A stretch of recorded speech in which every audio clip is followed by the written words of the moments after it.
Hello and welcome to an episode of CEGgaming, which I, Grant, play Penumbra Overture, made by the same people who made Amnesia. I have not played this game before. I have no idea what to do. So let's see how this works.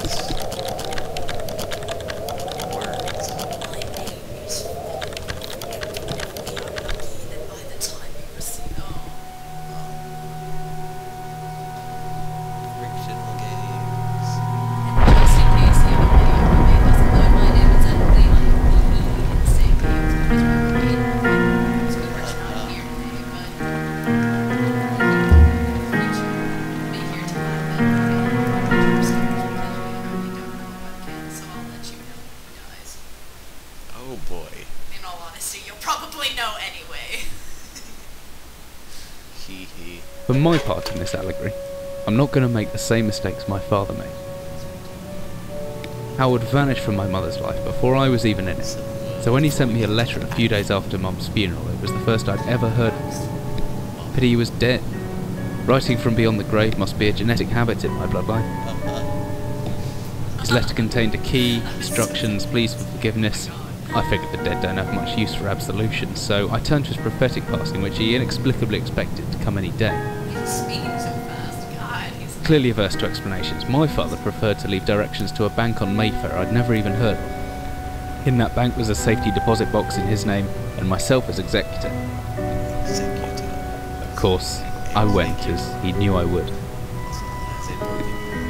I discovered that despite the evidence, he'd been legally declared dead almost 30 years ago, and so the old book and collection of notes I found had, in the eyes of the law, been mine all this time. My father's instructions were to burn the documents, raise no further questions. But that was his error. No man's immune to the shameful trappings of curiosity, and my humanity got the better of me. The university I taught at was world renowned for two things: physics and linguistics. I represented the first, and the man who stood for the second was stumped by my recent acquisition. The book was indecipherable. The notes, however, showed a location somewhere in uninhabited northern Greenland. Naturally, I went to uninhabited northern Greenland. It took me almost a year to book the last flight I'd ever take. As I watched civilization disappear along with Heathrow, I realised my father had disappeared 3 decades ago, almost to the day, and I considered in turn what it was that I was leaving behind. We landed on a strip of ice a few feet wide, and within minutes I was pulling away on a chartered boat, beginning the 12-hour journey that would lead me into my past. Seems like a dumb idea. Because that's how we advance the plot.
I'll be praying every night for you to know someone calling you on Skype.